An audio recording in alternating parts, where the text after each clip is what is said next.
be strong in this time, son. I'm a survivor.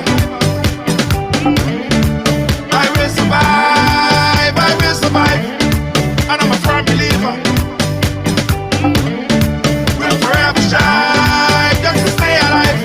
That simple means say, nobody can hold me, man. Nobody can drain my energy. Nobody can hold me sick. I will let alone negativity. Nobody can hold me, man. Nobody can drain my energy. Nobody can, nobody can. Everybody show me some strength. No weakness, show me a lion power. Strength, no weakness, show them who we are. Strength, no weakness, show me a lion power. Everybody strength, no weakness, show them who we are. And when you roll, your enemies they must tremble. Your enemies they must tremble. Yo, and when you roll, everything has to humble. Everything has to humble. I'm a go-getter. I does go hard, I does go hard. And I'm a kind of fella. Put my trust in God, put my trust in God. That simple means say, nobody can hold me, man. Nobody can drain my energy. Nobody can control me sick. I will not allow negativity. Nobody can hold me, man. Nobody can drain my energy. Nobody can, nobody can. Yo, just show me some strength. No weakness, show me a lion power. Strength, no weakness, show them who we are. Strength, no weakness, show me a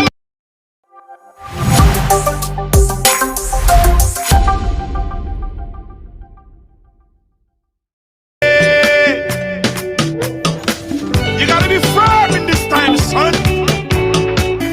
You gotta be strong in this time, son. I'm a survivor. Yes, yes, yes. 1, 2, 1, 2. Right along. Welcome to the ride. Welcome to Thursday. Yes, it's Thursday. It's Thursday. I didn't have to really remind you guys. I just like to shout it. Thursday. How you guys doing? How you guys doing? Welcome to the ride. Welcome to this beautiful Thursday on the ride.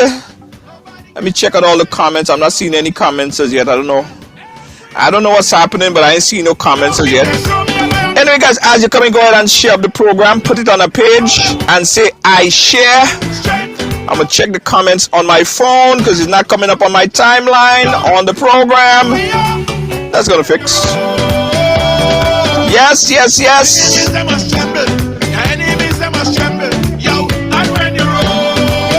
I gotta see who's first. I gotta see who came in first. I'm a go-getter. I does go hard, I does go hard. And I'm a kind of fella. Alright guys, so okay, I'm watching you now, watching your comments now. I'm watching your comments now. Hey, Tamika Rogers, how you doing? As you come in, just say I share. Just say I share, Tamika.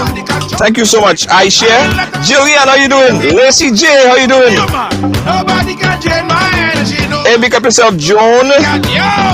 Just show me some strength. Thank you. Show me a lion power. Peter Joseph. Lydia James. Yes, yes. Keep it going, keep it going. Guys, today we have Mr. V. Nazim Burke, who is going to be joining us and giving us some insight from an economical perspective. What's happening right now? It's going to be a very important discussion, and also a discussion that I want you guys to participate in, because on Thursday normally is venting Thursday. I want you guys to call and talk about what's on your mind, what's frustrating you, what is eating you, what is getting under your craw, right? So included in the venting Thursday, we have V. Nazim Burke on the program, who is going to give us some insights and some information. So everybody share up the thing. Everybody share up the program, and let's get ready to start. Okay? All right, Tamika? Is the video sticking? All right, guys. Give me a thumbs up if you could hear me and see me properly. Everybody, just give me a thumbs up if you could hear me and see me properly. Before we start, I want to make sure that everybody could hear me and see me properly. time, son. I'm a survivor. Yeah, if you can hear me and see me properly, give me a thumbs up. Give me a thumbs up. I will Or survive. press the heart or something. I'm a firm believer. We'll forever strive just to stay alive. That simple means say nobody can hold me apart. Nobody can change my energy. Nobody Yeah. hold me apart. All right. Nobody can change my energy. Nobody can Aisha, Glenda, how you doing? Joan, I see you. So, yeah, Lydia, everything is good? show me a lion. Eulene, thank you so much. Veronica, everything is good? Show them Yeah, all right, okay. Good to go, good to go. Now, let me tell you, in the past couple days, I must say that we have been, again, we go through this like every single year, right? And I don't know why us, but it just happens. We have been going through this problem with Facebook, where sometimes the platform get demonetized, sometimes the platform get shadow block, meaning that the syndication don't go out to everybody. It's a continuous battle that we go through with Facebook on a daily basis. I'm telling you guys, it's a struggle. Almost every week is a new issue. I will let all of Right? negativity. Nobody can hold me apart. Nobody All right. can change my energy. Nobody can. Nobody. Right. So that's why it's important when you see the notification, probably your friend who normally on the program didn't get the notification or will get the notification late. So that's why it's important that everyone share the program and invite their friend that they didn't see on the program, because that's what we are faced with. That's how it goes now. They must tremble All right. when you're old. Okay. All right. I guess everyone is hearing. Tamika, you hearing? Lacey J hearing. Everybody is hearing. Everything sounds good. Everybody's ready to go. All right. So, guys, we're not going to waste any more time, because I think it's important that we have this conversation. Now, my next guest, Nazim Burke, is a politician and a former opposition leader from the island of island of Carriacou. He was he's from Carriacou. He was born in Bel Air, Carriacou, as Victor Gordon Burke. Change it to Victor Nazim Burke. He held a bachelor's degree in economics and at the Concordia University in Canada, and a master's degree of economics from the University of Windsor, 1985, with special emphasis on international development. In addition, he holds a bachelor's degree in law. He's a lawyer. He's currently a practicing lawyer. He was the opposition leader for a number of years there in Grenada. He was the Minister of Finance. He was, most recently, he was the head of the new NDC, and he has subsequently resigned or stepped down as leader of that party after the crushing defeat from the last election. Guys, help me welcome on the program here today, Mr. Nazim Burke. Sir, how are you doing? Very good, thank you. And let me say a pleasant good afternoon to all of your viewers and listeners, wherever they are, whatever part of the world, whatever time of day. We want to say thank you for having me, and it's a pleasure to be here. Thank you so much. Thank you so much, sir. A lot to talk about, but I think we really need to go back a little bit, and as we do on the program, we give all our guests an opportunity we get to learn about the guests a little bit. We know you as the leader of the party for quite a number of years, opposition leader, the Minister of Finance for quite a number of years, but a lot of people don't know Nazim Burke. A lot of people don't even know you were from Carriacou. Tell us about all you're bringing in Carriacou. Well, let me start, Junior, by doing what is right first, and that is to extend my very sincere condolences to all of the people who have lost loved ones during this particular pandemic.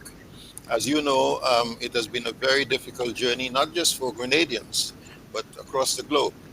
And initially, when the struggle broke in New York, it was a very difficult time for us just listening in, as we heard some of the relatives and friends that we knew succumbed to the virus. We ourselves here in Grenada are having the same experience now, as you know. And so we want to say to those who have lost loved ones in and out of Grenada, wherever you are, our deepest sympathies. We must also extend our empathy to those persons who have um, fallen ill to the virus, still alive, hope, thankfully, but suffered the virus, and thankfully many have recovered. Those who are still struggling to recover, we want to wish them all the best and a speedy and safe recovery. We must also say thank you to all of the persons who have been making it possible for us to continue going. I speak here of the health workers, the doctors, the nurses, the frontline professionals, the police officers, transportation people, volunteers, wherever they are, all of the people who understand and appreciate the magnitude of the problem that we are facing and are doing their best to contribute in some way. So I want to take the opportunity, first of all, to say that. As far as I'm concerned, I think, if I may say so, you have already said everything that can be said about me. Um, I'm from Bel Air, Karakum boy, Bel Air boy, as we say. Um, you knew a little bit about my education and my background, and I've been here trying to help Grenada and serve in many different ways and capacities. Yeah. Why politics though? Why politics? A man that you have a wealth of education, you very you did so much in your life. Why politics in Grenada initially? Um, if you have a vision for a country, the kind of country that you want to see, um, you will then try to think about the policies and programs and measures that must be undertaken in the country in order to make it happen. So you have a vision, you want to realize that vision, you want to see it implemented. Um, it will not be implemented simply by you telling other people what to do if they're not listening to you, if they don't agree with you, if they cannot see the wisdom in what you're saying, if they can't see the value in what you're saying. What winning an election does is that it puts at the disposal of the political party that wins the election the machinery of the state and the resources of the state so that they can use it to implement their program. So what you really need is an opportunity to make good on a program you have for the country. The problem is not everyone has a vision for the country, and even though they have a vision, not everyone pursues the vision in the interest of the citizens of the nation. So for me, it is about trying to ensure that our country achieves more. I think that even though we're a very small country, we can pack a punch way above our weight. Grenada has some natural attributes that must be the envy of most other countries of the world. I've traveled quite extensively, and I can tell you, this is one of the most beautiful places on earth. And just the raw natural attributes that we have, if we can find the right leadership to mobilize the potential of the nation, we can make wonders across the globe. So I'm in politics because I would like to help Grenada to realize its fullest potential. During the years as the opposition leader, before that, let's talk about during your time as Minister of Finance. You presided, I believe, one time over the first, was it the first $1 billion budget? Yes. Correct me if I'm wrong, but you presided over many budgets in Grenada. I want to do a comparative on what was then the budget that you presided over and the allocations. And no, I think, but I don't want to step too far into that. But I still want to get to understand your early upbringing into politics and your influence, because again, we know Nazim Burke as being on there in Parliament. You were there for quite a number of years, but a lot of people don't know you. They don't know who Well, this man is. let me tell you who I am. I grew up in Carriacou in very poor and difficult conditions. My grandmother in Bel Air, she had 6 children. Um, my mother had 9 kids. Yeah.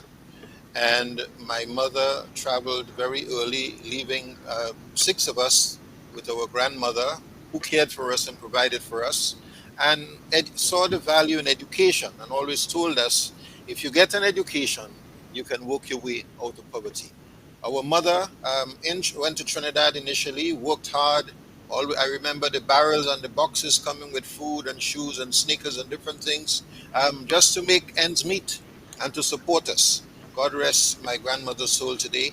My mother is 90 years old, still alive, still cooking, still baking, still washing, still goes on the beach 2 or 3 times a week. Yeah, solid lady, full of life, full of energy. And I grew up in those conditions. So I grew up not having. I understand what it is not to have, and I understand the value of hard work and sacrifice. And I was able, with the help of many people, to obtain an education, and that is what has made it possible for me to now make a contribution to the country. So there's really nothing more to that other than I started at Bishop's College in Carriacou. Those were wonderful years. I then came to the GBSS. Those were wonderful years. And then I traveled to Canada, where I studied economics and law. And I practiced law in Canada for 11 years before I returned to Grenada. That's it. What were your political aspiration that brought you to the NDC? What was it about that organization that you felt that you need to gravitate, and the ideas? What was it about that political party? Well, first of all, let me say I was associated with the New Jewel movement and the revolution as a young boy. So the value system that um, permeated the political order of the day and the revolution is the value system I identified with. As a young person growing up in the late 60s and early 70s, I shared all the values of the Black Power movement, of the anti-imperialist struggle, the national independence struggles. Those were the ideas on which I grew up. And so, I see value in self-reliance. I see value in independence for our country, genuine economic and political independence. I see value in national pride, national integrity. I see value in self-reliance. I see value in honesty in government and sincerity in government, transparency in government, accountability to those who elect you. Those are the value systems that I identify with. And I believe that there is no doubt in my mind, in fact, that the National Democratic Congress, of the two major political parties in Grenada, at the time that I returned here, the National Democratic Congress clearly had those values that I was able to best identify with. Right, right. I see everyone throwing questions. They want to talk about your political vision for the next election, and all of it we're gonna get to. But I just think that it was necessary that we have this kind of get to know you, Mr. Burke. All right, let's move straight ahead, Mr. Burke. As finance minister, you get to, of course, you get to, first of all, you understand the running of the country, economically of the country. What is the most difficult thing being the person who is responsible for the finances that comes in and out of the country, that manage that sector as a finance minister? The greatest challenge is always revenue generation.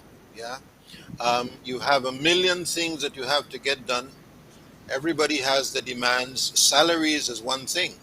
Not only to pay bills, the salary, buy supplies for the vehicles, buy um, stationery for the stores, buy all of the day-to-day things that you have to buy for the government to run, and pay salaries. You also have to be thinking about how are we going to find money to invest, long-term investments that will create jobs, um, that will increase productivity and output in the country so that Right. government's revenues can increase. This is a big challenge because you have all these expenses, and the question is, where do you get the monies from in order to meet these obligations? Of course, it's like anything else. It's like budgeting for managing your home.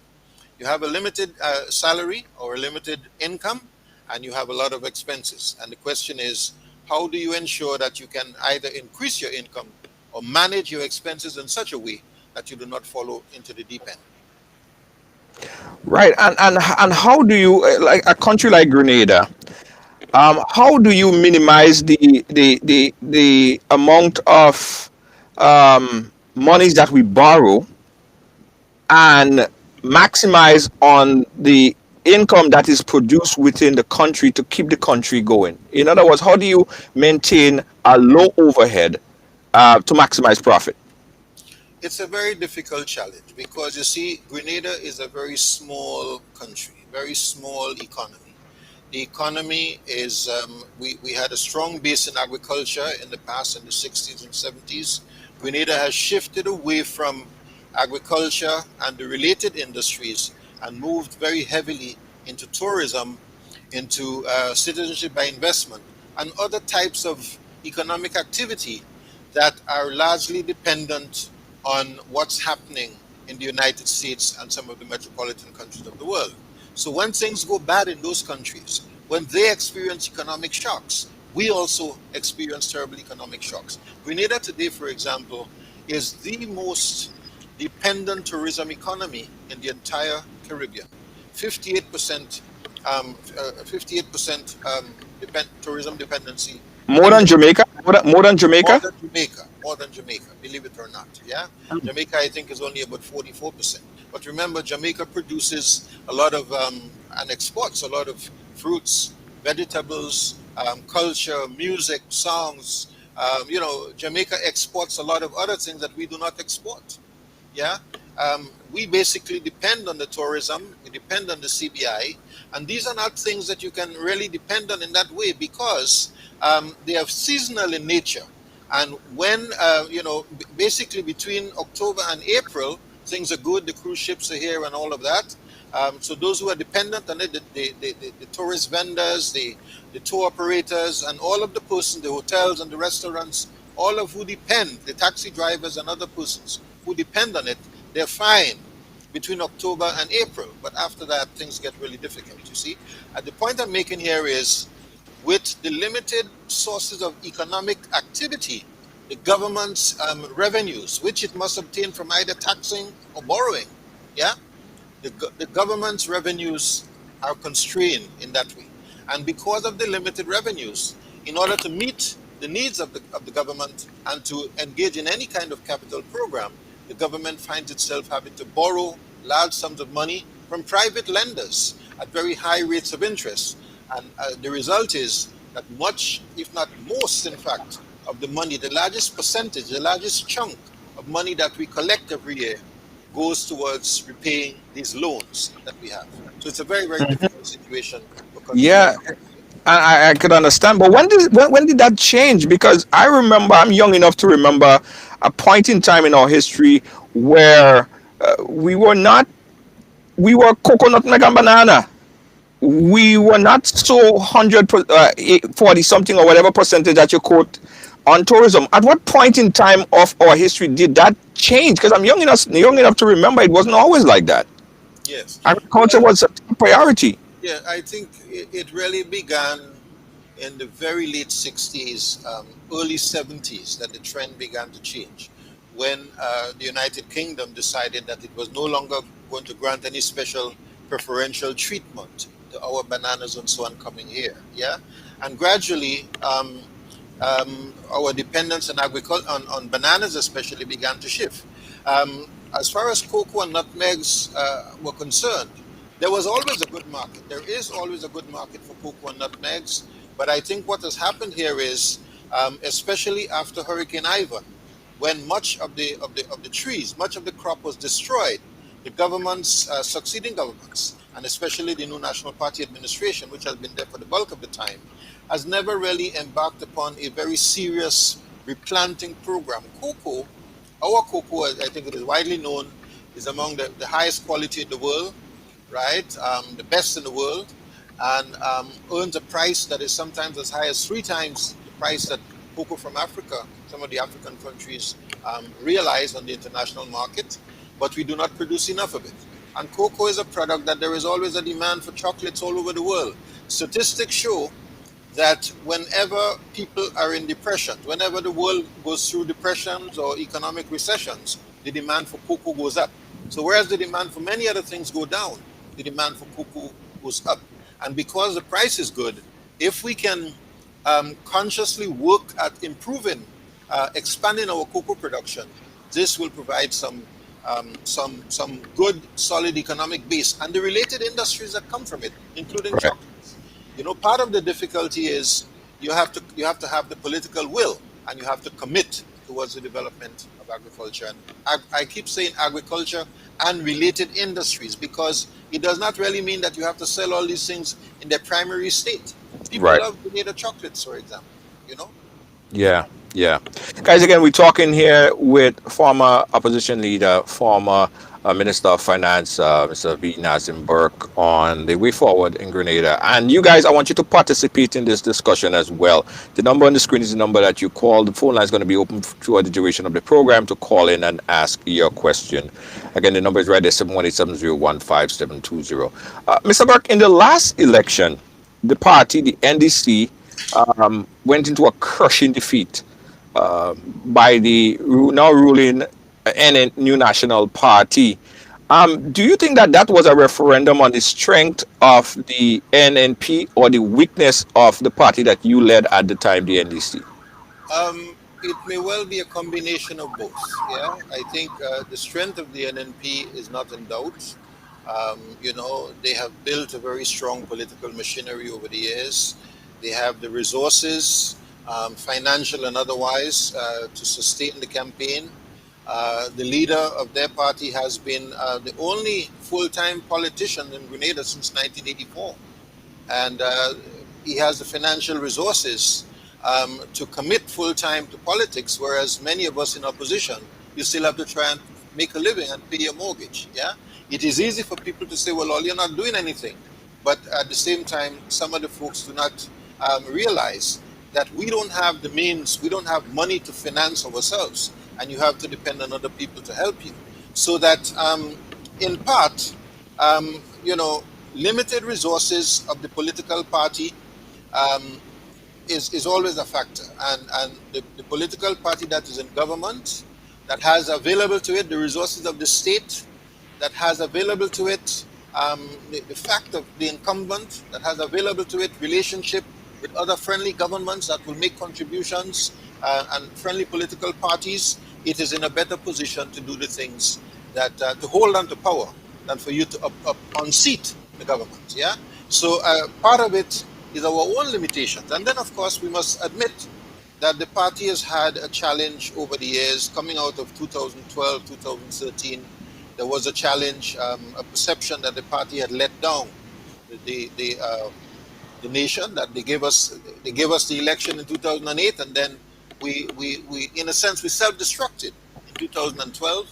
So there was a confidence issue, and so I think since that time there's been a gradual work effort, a task of rebuilding the organization and restoring the confidence which the public has in the party.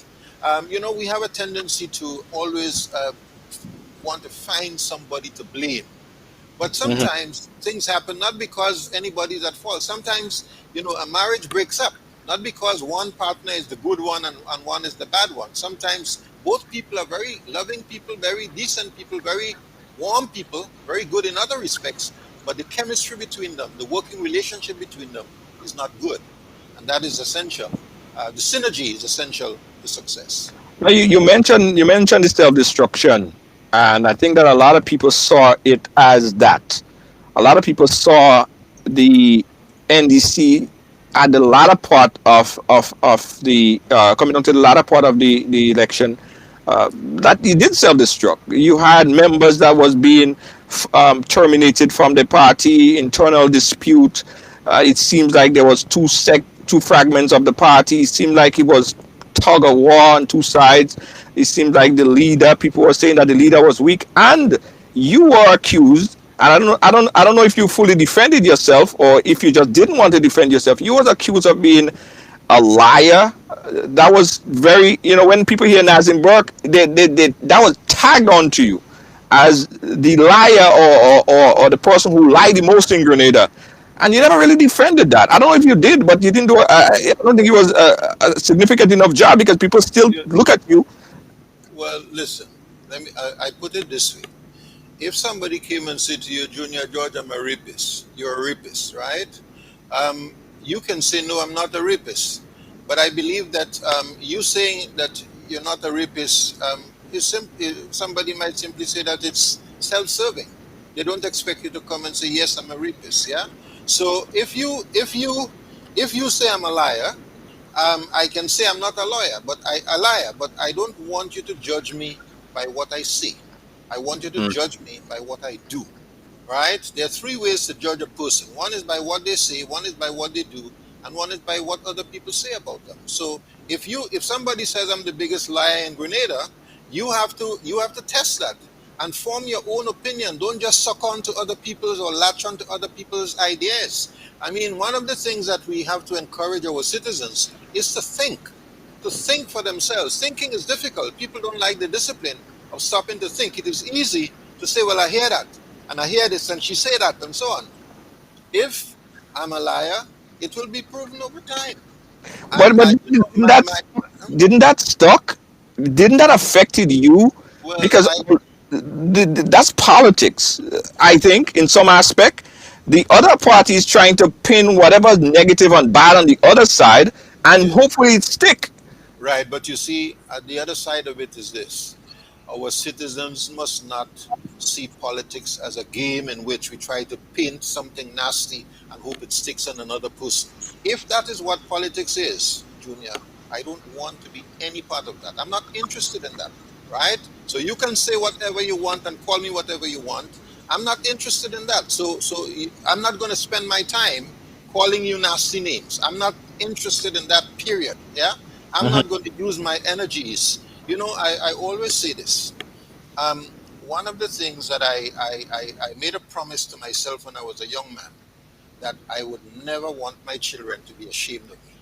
That is a promise I made to myself, and that is a promise I try to live by. Yeah, that I will never want my children to be ashamed of me. That when they walk in the street, somebody has to cry out and laugh and make fun of them. You know, and I feel proud because when my sons see that kind of story about me and all the nasty stuff, they laugh and say, well, listen, they wonder who they're talking about because they know their father, you see? So I can't spend my time just trying to prove stuff like that. What we need is to educate our population so that they can understand that the role of the politician is not to throw mud at other people and hope that it stick. The role of the politician is to have a vision, first of all, for the future development of the country, mobilize the country's resources, spot the opportunities, and mobilize the nation to get it done so that we can improve the quality of life for our citizens and make our country a place that we will all proud to be in. That's the part that I'm interested in. If I cannot play that role, I have no interest at all in politics.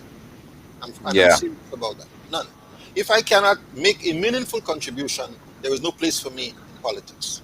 Because I'm not interested in mudslinging and calling people nasty names. I don't do it. If you look at my history in politics, you would realize I do not spend my time calling people nasty names. That's not my role. So if you find some benefit or some gratification in that, then you do that. But I'm not going to engage in that kind of stuff. Right, right, right. And a lot of people, and I mean, you're getting a lot of reviews for that. You are a person, portray yourself as a person who is, um, agenda oriented. You focus on the big picture, while you are being labeled and chastised as such. Did that dismantle you as a leadership? And do you think that all of this mudslinging that came to the party dismantled you and the party that led to the crushing defeat in the last election? I am sure it played a role, but one of the reasons, there are many people who still say to me, "You should not have stepped back," and I said, "No, it's important for me to step back." Some of my colleagues were discouraging me from stepping back. I said, "No, I will step back and allow the party the opportunity to find somebody else. If you can find somebody else who will do a better job, then let that person become the leader. I will step back also to allow the Grenadian population the Grenadian people an opportunity to reflect, re-examine, observe, and make a determination that Nazim Burke is really not Grenada's problem. Grenada has much bigger problems than Nazim Burke. That even if Nazim Burke steps aside, the problems remain, and that is the point. I am not the problem. I was simply trying to be a part of the solution. Yeah. So if today the people realize that, then I'm vindicated. So I would not focus on the crushing defeat. I'll focus on the fact that people are realizing that although Nazim Burke is gone, although we crushed him, as they say, and he's gone, Grenada's problems remain, and Grenada remains in a mess. Not because of Nazim Burke, but because of what is going on today. In hindsight, and then we're gonna change gears a little bit, but in hindsight, if you were to relitigate, if you had to redo the last election, what are some of the things that you think, hindsight being 2020, that you would have done differently? Um, some of that, I think, I would prefer to share quietly with some of my colleagues. Yeah, Okay. yeah. But but I think that there's something that can be done differently. One of them that continues to be of concern, continues to occupy my mind, is that I believe that the party has to have a much stronger legal machinery to help it fight the elections, because the irregularities were not sufficiently well uh, prosecuted, in my view, in the Mhm. election. Much more could have been done about that. Mobilizing a team of good lawyers and getting them to help fight for what was right in the electoral system. Someone messaged me and they say, "Oh, what Nazim talking about? He don't do mudslinging," and they spend so much time talking about the briefcase scenario. They went through a whole campaign season talking about it, and when they got into power, they couldn't even bring up any evidence to substantiate the claim of the briefcase situation. Well, I would answer the person in this way. There's a difference between mudslinging and speaking about allegations which have surfaced not by me but by journalists, yes, investigative journalists, and we calling for an investigation to occur. That's not mudslinging. That person who's suggesting mudslinging, I think, has a different idea to mudslinging than what we have. Yeah, I don't consider that mudslinging, right?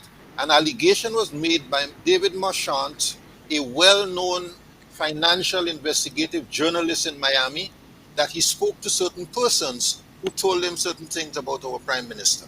And we have a right to say we want an investigation to determine whether it's true. That's not mudslinging. That's not mudslinging. I don't agree with that person at all. But the campaign did preface its attack on the NNP based on that. That was campaign ads. That was you went in head on that premise. And when he get in power, when if you were to get in power, you would get down to the nitty gritty of this. You would get down. You would expose all of this. But you were in power, and they were nothing made of it. Well, again, right? You may say nothing is made of it. Some circumstances may, the fact that nothing was made of it doesn't mean that it didn't happen or it doesn't exist. You see, um, there may be other considerations, there may be other factors, yeah. But I don't think that that really is what the campaign was based on. Yeah, I don't think our campaign in 2008 or 2003, I'm sorry, 2008, was based on the briefcase. There were much more important issues that were identified, and in fact, what we spoke about was the future, what we were going to do about the economy. So I don't think that we won the election because of a briefcase ad. There was much more substance to our campaign. Right. Okay.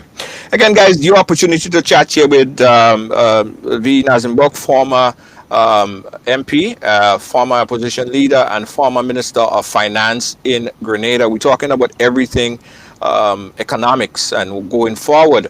Mr. Burke, we are in a crisis situation right now. We are in a terrible crisis situation right now. Um, and I saw you on a broadcast yesterday on GBN where you said that it is. Let me see if I don't want to misquote you, but in the essence, you're saying that we're in a very, very bad place. Um, How bad is it right now, and how bad is it going to get before it gets glimmer of better from here? Well, I think we are in a very bad place. The reality is that as a result of COVID and the lockdown that we have experienced because of COVID, many areas of economic activity have grown to a halt. Tourism, as we said earlier, plays a very central part in our economy, employs, according to the recent statistics, 44% of the entire workforce works in tourism or tourism related industries. Yeah. And essentially, there's been very little or no tourism since COVID. St. George's University, education services. This particular university accounts for 22% of the entire GDP of the country, the gross domestic product of the country. They've been shut down for quite a while. They just opened up, and then, of course, they've now gone back onto online training. We are praying, all of us, that they will not have to leave, the students will not have to leave Grenada again. But all of the industries, from hairdressing to rent-a-car services, to supermarkets, to hotels, to restaurants, all of the services that are ancillary to the university have suffered. Um, Construction sector has suffered. According to the statistics from the government itself, there has been a 21% decline in construction activity, and the sale of building material has declined by 26%. Agriculture has gone down by 13%. So that manufacturing has gone down. Mm. So that in many areas, in most of the areas, in fact, we have suffered serious decline. The Minister for Foreign Affairs, speaking in the United Nations a few days ago, pointed out that by June of last year, over 14,000 people had been thrown on the breadline, into unemployment. That shot up the unemployment rate shot up to 28.4% as a result of that. This was June of last year. That situation has not changed, has not gotten any better, really. In fact, it may have gotten worse in some respects.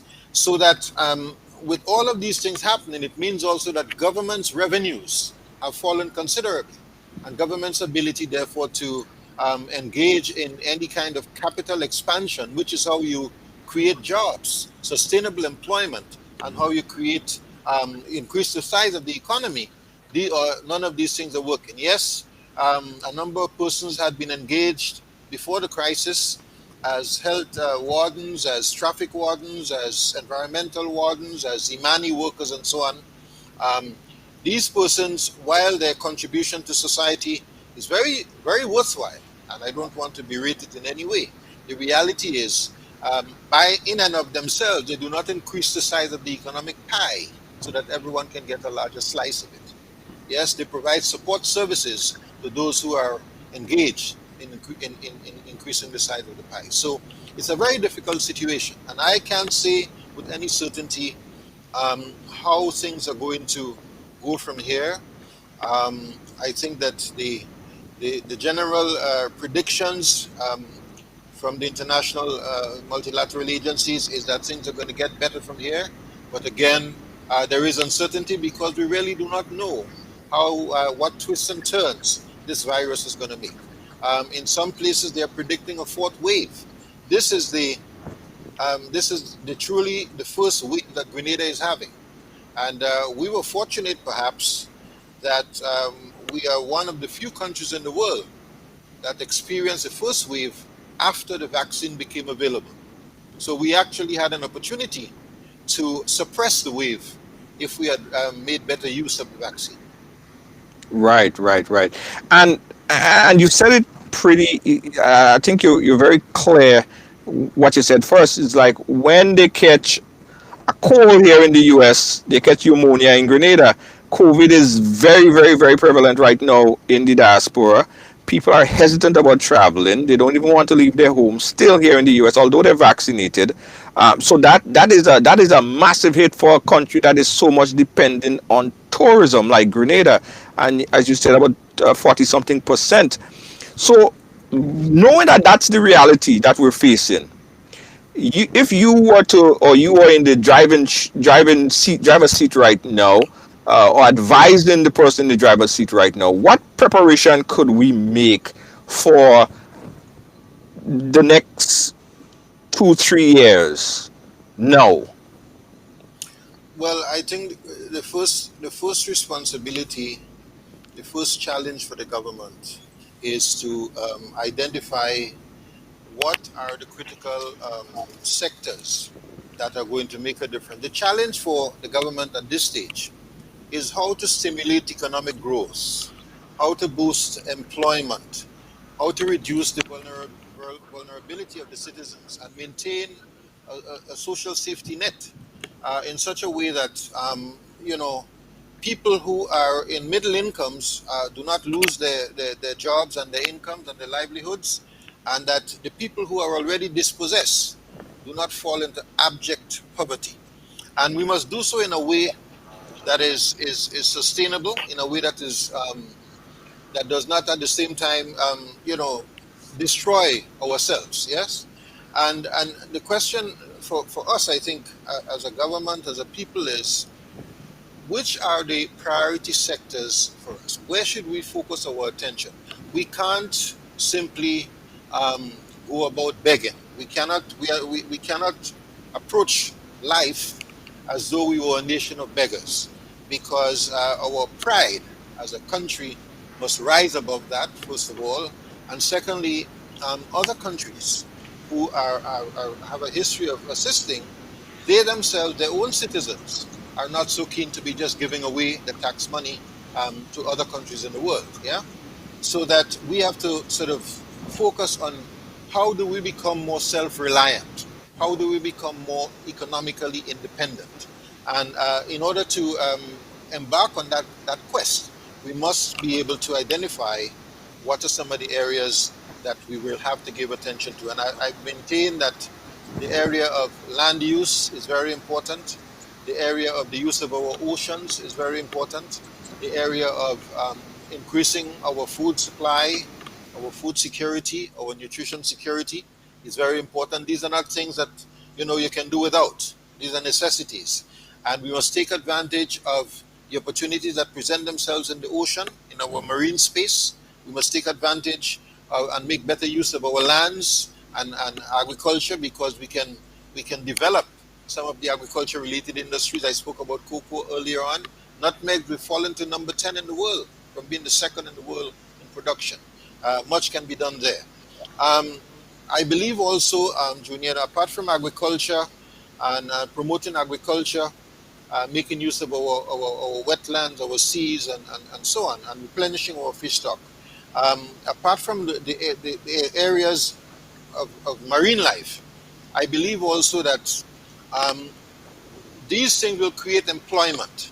They will not only create food and income security, they will create employment, and they will increase the size of the national economy, which is what you want to do. But apart from this area, I also believe that government has to look very seriously at our infrastructure and our built environment. This is an area too that has potential to grow, that has potential to increase the size of our economic potential, and has the potential to create long-term sustainable jobs. Our roads are in a state of total disrepair, Hmm. generally speaking. Many are in need of repair. The poor condition of the roads increase the risk of accidents, and we're having a lot of those. It has a negative impact on the condition of our vehicles, which in turn increases our imports of spare parts, our imports of motor vehicle accessories, generally speaking. So we are importing things because of the condition of our roads, and every time we import, we have to find foreign exchange to do it.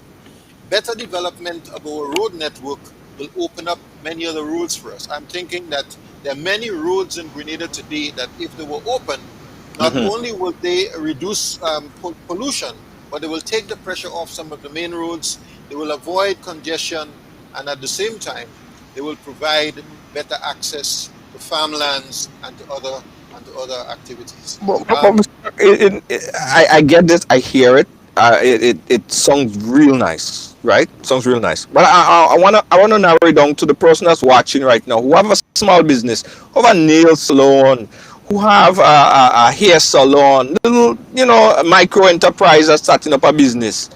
What could they be expect, like, where are they right now? What should they be doing right now? They can't pay their rent.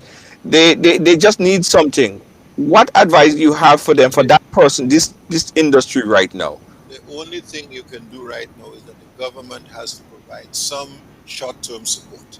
There is really no other way. You see, the answer is not to say, well, okay, I can't pay my bill, therefore open up and spread the virus. Yeah, you can't do that, because if you spread the virus, your place will be closed for a much longer time, not for the next month.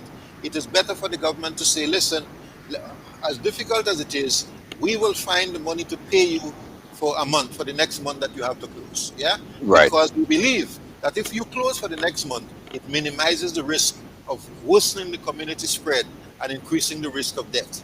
We are facing a dangerous situation. Many people have died, as you know.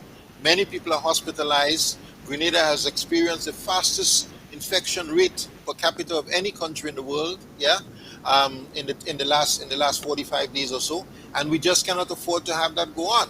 So the government has to contain it, and in order to do that, it might mean, excuse me, providing some short-term support. So are you for or against a total shutdown with government providing funding, or are you against, or are you for or against a total shutdown? Where you stand on At that? this stage, I don't think what is needed is a total shutdown. I felt that 3 weeks ago, 4 weeks ago, I felt it should have been done.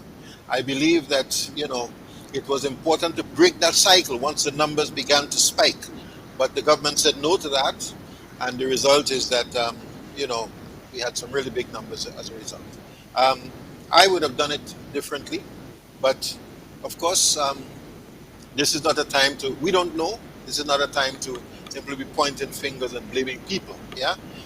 But I would probably have, a month ago, once I saw this thing was rising, I would have shut down the country for 2 weeks. You can't feed oxygen to a fire. You can't feed oxygen to a fire. And, the virus moves when people move. That's how it moves. It moves through people. Yeah. Therefore, if you sense that the virus is spreading through the communities, you have to stop the movement of people for a Right. period of time. You have to stop the movement of people. So that would have meant perhaps shutting down the transportation system for 2 weeks. Yes, and people would say, even if you do that, right, and you have people within the community, because it's community spread, it's in the community. We have families who are families, sometimes three or four people staying in the same house and in small houses. So how, and they would go to the general hospital or go to the clinic, test positive, and go home, Well, and it's the whole family. jump a bus to go to the clinic also. Yeah, And you might be working somewhere and somebody says, I'm positive. The boss says, well, listen, somebody here is positive, we have to go home, and people just jump the bus and go home. and go home. Yeah. So in other words, and of course, in a minibus which holds 17 people, you can't do social distancing. Yeah. And then of course, let's face it, not all of our people have the same level of discipline and a sense of personal responsibility to say, well, okay, I should always keep my mask on. There are people who are still carrying their mask on their chin, you know.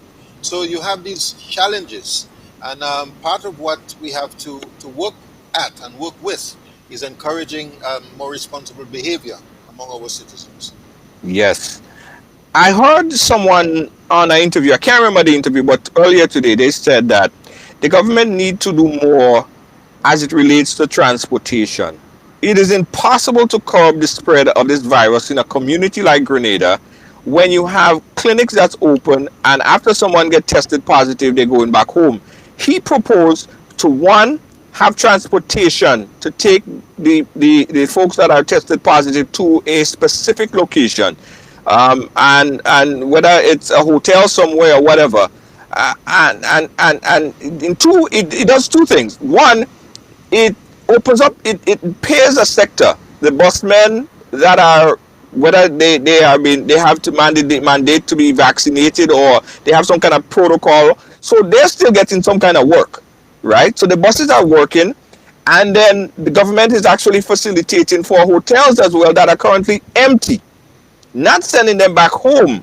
So in that way, now you shooting two birds with one stone. What's your take on that? Well, the idea of having a designated facility, isolation facility, is a good one. You know, it may not be that you can spread it over too many facilities, because I suppose that with limited nurses and doctors and health professionals, you want to keep them as close as possible together, where they can build their synergies and use resources and so on. So you cannot have 25 different isolation facilities. But I think there is value in saying have an isolation facility, one that can be, in a sense, a kind of hospital in its own right, which is what the government has said that they've tried to do by creating a floor in the general hospital for dedicated COVID use. You Right. know, you need to have a facility where when somebody tests positive, they can be removed from the household, because in that way it minimizes the risk that they can spread the virus among the other members of the household. But Junior, these things are the horse has perhaps already bolted. Um, the disease has hit many households. I can't say today um, whether there appears to be signs that things are slowing down, which is good, but we have to still find a way to contain this. And I believe there's value in having an isolation facility. Yeah. Again, guys, I'm seeing a lot of people commenting on the chat, and I'm just trying to get their comments on the record and open up the phone lines so they could do so. So, again, guys, we're inviting you, if you have any questions, to call the number and let us have this conversation right here. We don't have Mr. Nazim Burke here every time, and the man is pretty busy. So, this is your opportunity. If you have a question, please call and comment right here on the live. 718-701-5720. Mr. Burke, do you think that the government approach or is approaching this whole vaccination thing and the whole self vaccination thing wrong? Case in point, when they first started, they usually had the post cabinet briefing, and we have Minister Steele who came out and push a very hard sell to Grenadians: get the vaccine, get the vaccine, get the vaccine. And the more he pushed, it looked as if a lot of people push back. And it seems now the idea is that let the minister sit back and let the doctors go forward and speak. So we see in the press conference with doctors and nurses, and they're speaking. Did you think that that was an oversight? It is difficult to say. As I said earlier on, when you in the heat of battle, you make the decisions which you think are the best. I don't know if I can call it an oversight. Initially, um, when the virus broke, I think people wanted to hear from the government, and they wanted to hear from the chief medical officer and so on. And to my mind, in those early days, I think they did a very good job keeping things under control. But a number of missteps were made. I'm not saying that they were not, but overall, we were able to keep things pretty much intact. Yeah. But as time went on, strategies changed, and I think some mistakes were made. But having said all of that, um, I think it is good to hear from the doctors. I believe it is good to hear from the doctors. I watch the press conferences, and I believe that the doctors are reaching the citizens. The numbers seem to be going up. I'm not sure whether it's because the doctors are saying it, or whether it's because of the deaths that we have incurred, the hospitalization, the number of infections, or a combination of all these factors. Yeah, but it is easy to say. Hindsight is always 2020 vision. I'm not looking for excuses for anyone. I'm just saying that there are times when you have to leave the situation to the doctors, and there are times when the policymakers have to be heard. There are times when the prime minister has to step forward and speak to the nation. In crises, people want to hear their leaders. That's why people wanted to hear when 9/11 happened in New York. People wanted to hear what George Bush had to say. People want to hear their leaders and look, they cling on to the words of their leaders in national crises. And that's why it's important to say the right things and for the right people to be heard at the right moment. Yeah. Um, what's your take on the vaccine? I haven't seen you speaking for or against it. I don't know if you're vaccinated. That's a personal choice if you want to tell us that or not. But what's your take on the vaccine? Well, I am vaccinated, fully vaccinated. I've been fully vaccinated since the beginning of May, I think. So it's been quite some time. Um, and I have been speaking whenever I do find an opportunity. I've been speaking and encouraging people to take the vaccine. I don't do a lot of public speaking, but whenever I do and I get the opportunity, I say so because based on all that I have seen and heard, um, the incidence of death and hospitalization, the incidence of severe illnesses seem to be far greater among people who have not been vaccinated. And if the numbers are right and the science is suggesting that, then it would make sense to take the vaccine. So my view is that I would encourage those who have not taken it to take it so that they can minimize the risk of severe illness and death. All right, as we on air right now, I just got a clip just came into uh, our broadcast center of an accident, bad accident in Wester Hall. I'm unsure if there's any deaths as a result, but what we're seeing is a major accident, motorbike accident. A few uh, persons on the ground, bloodied. Seems like a motorbike slammed into a car, a van of some sort. We're gonna have more information on that coming to you briefly, but that just came into our desk right here. Accident, a major accident in uh, Wester Hall. Again, we'll give you guys more information on that. Stand by for more information on that. Sorry, Mr. Berkeley, that just came in here, and it's sad because it seems like there is some very, very bad injuries as a result of this accident in Wester Hall. More on that a little bit later. Um, do you support? We're still talking about the vaccine. Do you support mandating vaccination?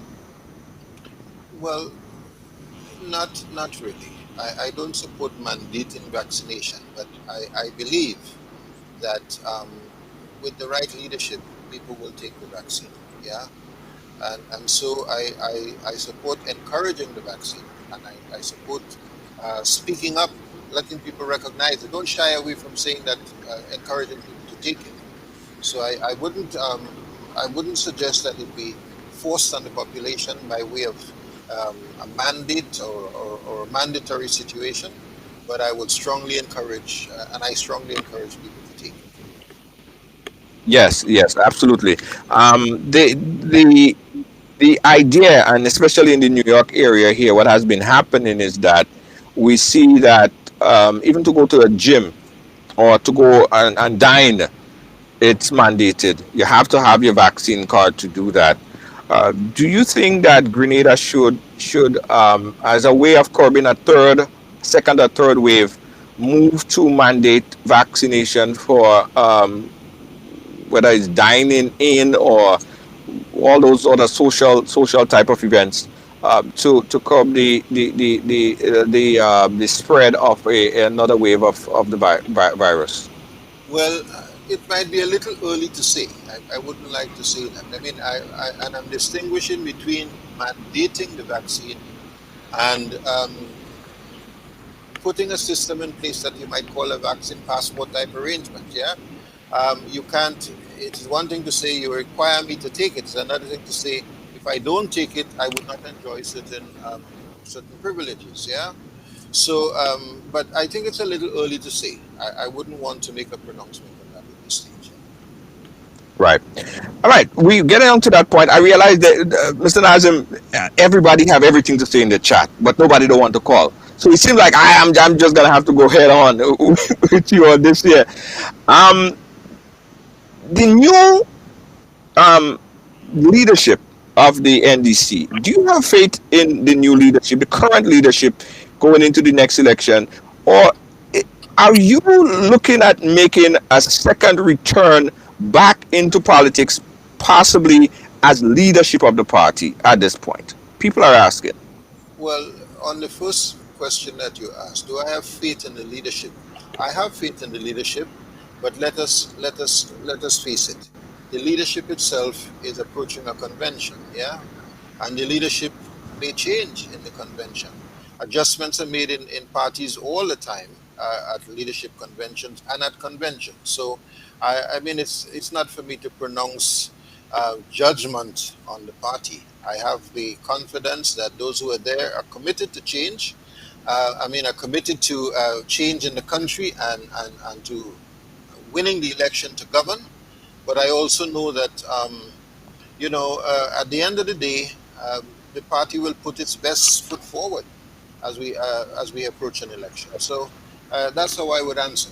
Yeah, it's not a question of a lack of faith or a lack of confidence in the membership of the party. That's the party. That's my party, and that's the party I've always identified with since I came back to Grenada. Yeah. And are you thinking about throwing your shoes back into the race? Well, the answer is, you ask me, am I planning it? Am I thinking it? People have been saying, I'm not planning anything. To be honest with you, I'm not planning anything. Right? I have said to people before, I love Grenada. I have served Grenada. I will continue to serve Grenada, and I will do what the nation requires of me at different stages. I am not here, as I said before. I'm not about to push myself on anybody. I'm not at my stage and age. I don't feel as though I have to have it or else. I'm not at that. I'm not in that place at all. No. Uh, do you think that you might come to that time or that Well, stage, I or don't know. The party will probably decide that. I are you don't. still part of the party or you resign from the party? What's your No, position? no, What's your no. position? I'm a member of the party. I'm a member of the party. Yeah. Okay, okay, all right, all right. Yeah, people been asking. People, you've been visible within the past couple days, and people say, "Oh, that's Nazim." Well, it is interesting. You see, now somebody says, well, he's visible. You see, raising the head again because he wants leadership, right? Now, 2 nights ago, I got a call from the public relations officer. She was distraught. She says, listen, we have somebody going on Tuesday morning. Look, they called me. This is about 5:45 on Monday night, saying we don't have anybody to go on the program. We don't want to leave it blank because GBN will say that they're giving us the spot and we're not using it and so on. Can you please go? Yeah. Right, I was hesitant, frankly, but then I went. Yeah. I went on the program Tuesday. I did not call you and ask you to be on your program. You called me this of morning course, and say, "Can you please appear?" Yeah. So I I am not trying to promote myself. Yeah. If I get a call and somebody says, "Can you kindly give us an interview?" I will say yes if it's possible. I will say no if it's not possible. If you had called me this morning, I would have to say no because I was in court and doing my work. Yeah. If you right. called me this afternoon, I said, okay, I will try to see if I can make it. Yeah. We So appreciate. I think it is fair. It is only right that we give it a fair interpretation. I am not. I've been asked to do something, and I oblige. Yeah. Yeah, yeah. I mean, listen. The reason why we called you, I guess it was a spring off from the last interview because I saw you made some comments on that. I think it was necessary that we speak about it here, and you obliged. You came on, and I appreciate that. To share your wide scope of information to us on this matter, folks are looking at and saying, "Well, look, there's parties emerging. We have a resurgence of the GULP, and then we have TGM, who is making a lot of noise." Are you also looking at, if not NDC, possibly somebody else? Is that in your purview at any point? Looking at them, meaning what? That if Look, I was running a have they political approached you? party, Not you looking at them. Have they approached you? you mean TGM Yes. with what in mind? Well, you are still a very No, dominant no, no, no, no, political no, Grenada. no, People have made that no, move. no. They've not approached me. But I think they also know that I've been the leader of the NDC. It would not sit right for me to join another political party today. It is I've been the leader of the NDC. It is better to stay away from politics completely than to appear to desert the party and join another political party. That's not necessary at my stage and Right. age. You know. And the opposition leader right now, Tobias Clement, is saying that in order to defeat the NNP, all these parties have to come together as a single force. Do you think that by breaking up and branching off and having all these sectors and segments is actually making the NDC stronger? Sorry, the NNP stronger and almost guaranteeing another victory in the next election? Well, I can't say that we are breaking up and splintering, and so the NDC remains the NDC. And I am quite sure that the party would not be averse to talking with others, and collaborating in the campaign and so on. It is not, we are, no man is an island, and we are not here. I don't think that the party leaders are thinking, well, we want it alone, or else. From what I've been able to determine, they are engaged in conversations with Tobias Clement and others. Let's see how we can unite the opposition forces to give ourselves the best chance of changing the government. That's been the narrative of the political leader, and I think that's where the NDC stands. Yeah, Mr. Burke, I just lost some kind of audio connection there. We're going to try to reconnect. Guys, we're talking here with Mr. Nazim Burke. Are you hearing me, Mr. Burke? Yes, I'm hearing you clearly. Okay, good. Yeah, all right. I'm hearing you back in my ear again. I just lost that audio there.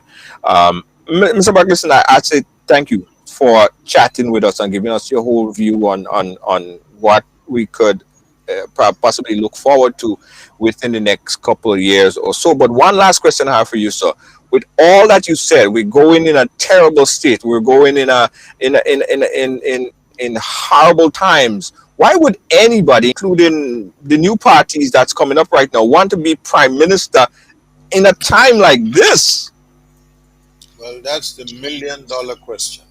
In the interview I gave a few days ago, I was making the point that what we are facing now is nothing like 2010. It's not just an economic recession. This is, an economic hit of monumental proportions, and whoever was to take the leadership of the country today in the next election will have a monumental assignment. It's going to be a very difficult task, and you have to hope that that person or those persons are up to the task. It's not going to be easy. I'm not here to discourage. I'm just saying we have to put our shoulders to the wheel, because it's going to require us to marshal all of our best energies and efforts and pull together all of our talent to get the most of our people. That's why I think the quality of leadership is going to be critical. There's going to be no honeymoon period after this. It's going to be very short. People will become impatient very quickly after a new government, even if the government were to change. And so you have to be prepared to take some hits in government. You have to be prepared to be honest, to be sincere, to be transparent, and be honest with the people. Don't give them false hopes and false expectations. Don't tell them that you're going to do things that you know you cannot do. Be frank, be honest, and let's try to do this as one team, trying to act together, with the people being part of that team, so that they will know where the potholes are in the road. They will not be feeling bumps and you telling them the road is smooth. You have to prepare them for the challenges ahead. And that's why having the right leader is going to be important. Having the right team of people is going to be important. Not just the members of the team, but how the members of the team are deployed. How they are deployed to get the best of everybody. If a guy is a good wicket keeper, you don't put him to bowl. If a man does not feel well in the slips, you don't put him in first slips, knowing that he's going to drop the catches. And he should not get vexed because he wants to be in first slip, even though he knows he's not a good slip fielder. So you have to be able to deploy your team well to get the most out of every player on the team. Got you there. Thank you, Mr. Burke. I'm going to be watching you. I mean, everybody's going to be watching your next move and see if that means that possibly you make get or looking at being a part of leadership, back in the leadership of the NDC come next election. So we're going to be watching you, Mr. Nazim Burke. But thanks for coming on. We appreciate you so much. Any last words you want to leave with, Mr. Burke? Well, I would only say thank you very much for allowing me to share my thoughts, and I want to say to all of our people, we are facing a very difficult time, both here at home and in the metropole in New York. Times are hard and challenging. We all have to try to love each other, support each other, volunteer where we can, reach out where we can. Sometimes just a good word of encouragement or a word of advice is all that it may take. I was looking the other night at some of the people who suffered, cases of COVID, and they said sometimes just somebody to talk to was important. So let's continue the conversation. Let's continue to talk, encourage each other to do the right things, support each other. And I'm quite sure in the end, this dark day or this dark night will come to an end. Nothing lasts forever, and this too shall pass. Yes, thank you so much, Mr. Burke. I will absolutely keep in touch, my brother. We'll keep in touch. Thanks, Ken.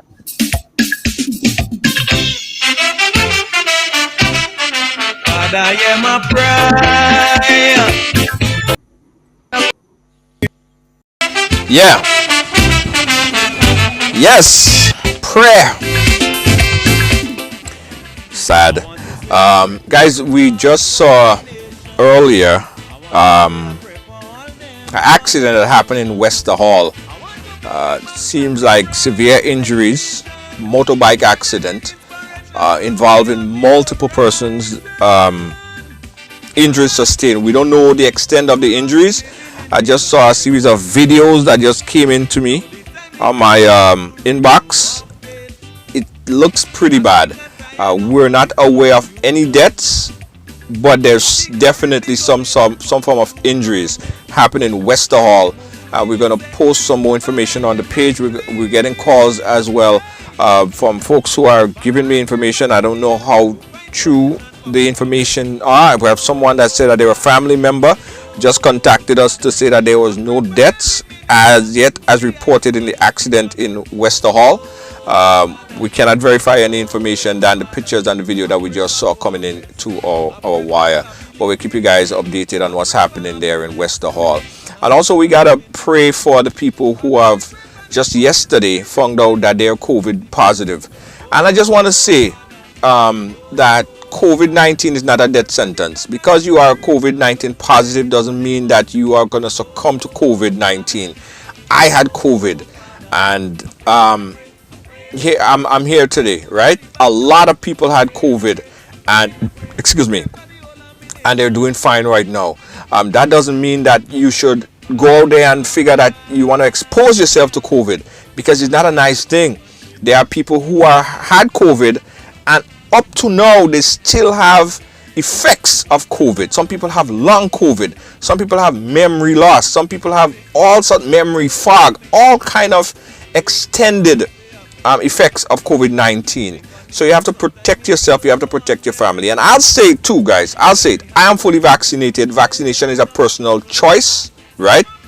Vaccination is a personal choice. But if I had to advise my family, which I did, I'll advise them to take all the precaution, including getting vaccinated against this dreaded COVID-19.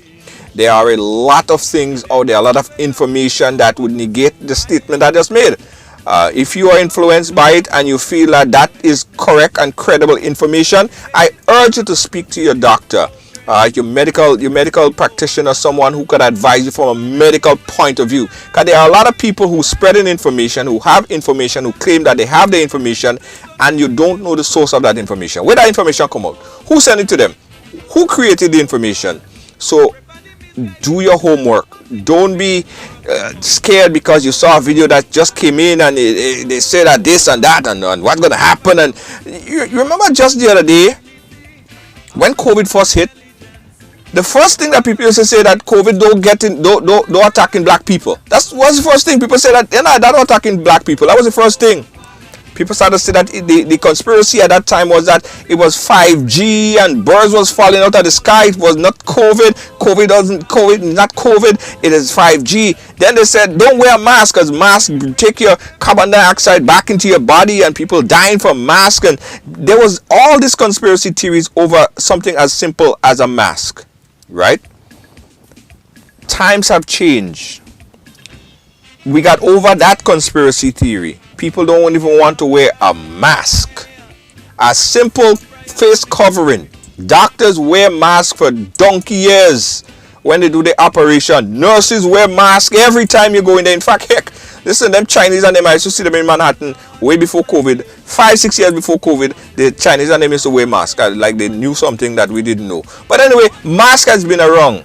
We got over that huddle. Now there is another battle right now. There is so many information out there about the vaccine and listen, all your information from credible source. Alright? Don't go inside of Sam Ash and ask for a roti. You know what I'm saying? You can't go inside of Sam Ash and ask him for a roti. Sam Ash don't make roti. Sam Ash don't even know how to make a roti. Yeah? So you can't get a mechanic to do masonry work. A carpenter can't fix your TV. Eh? If you want the information, go to a medical doctor, a nurse practitioner, someone who knows about this medical thing. That's what I'm saying. Anyway, we got to pray for our country. We got to pray for our country. Thank you, Mr. Burke, for coming on and chatting with us. And listen, we open up this platform for NNP, NDC, everybody, TGM, anybody to come and chat with us. And people said, oh, we have NNP, so Junior George is at NDC. Yeah, Junior George is at NDC because he talked to Nazim and he talked to this one. Let me tell you something. And this is also for the leaders out there, especially the NNP administration. I don't know why, or they don't want to come on the program. And this is the invite for the ministers of government, the prime minister, and other ministers of government. All they must start taking our calls, right? Because all they don't read our messages anymore.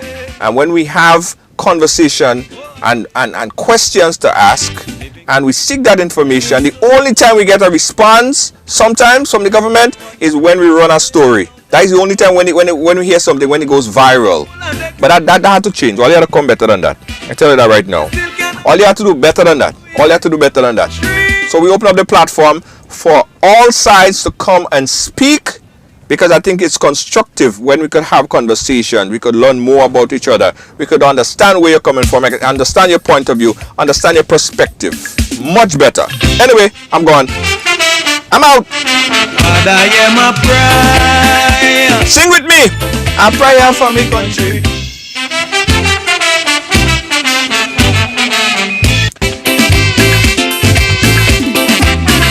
I want to say a prayer for the Lord for my nation.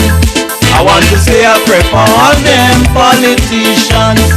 I want to beg the master to brighten their vision. Give them the inspiration to look beyond the horizon.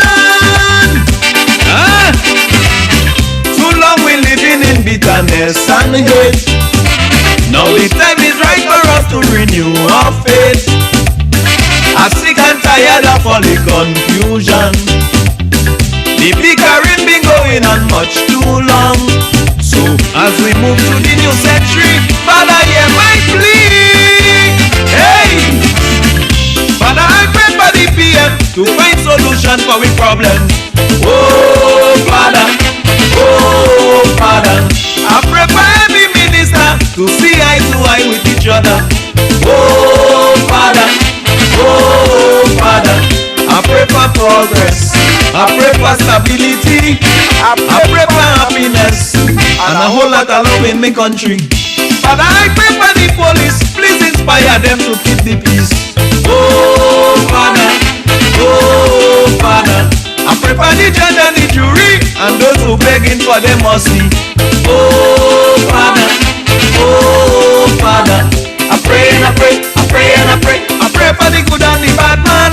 I pray and I pray, I pray and I pray, I pray for the whole of my nation. Welcome to TD Bank, where you'll find the personalized attention you deserve and the legendary experience you expect. Let's do business. If you are a medical or dental practitioner, contact me to hear about our tailored lending solutions for residential mortgages, equipment purchases, practice-related commercial mortgages and refinance. Visit me at 500 Baychester Avenue to hear more about our full range of personal and small business banking solutions. See you soon. Feeling hungry, grab a snack. Caribbean food delight. Jamaican patties, light and flaky. Caribbean food delight. Taste the difference. Caribbean food delight. Grab a patty, take a bite. Caribbean food delight. Quick and easy, grab a patty, take a bite. Caribbean food delight. Oh yeah. David Williams Funeral Service serve you with dignity and compassion as you mourn. Every day, we embark on the journey of life, and one day, the journey will end. It's on that day that you can entrust the celebration of life of your loved ones to David Williams Funeral Service. Call 718-291-38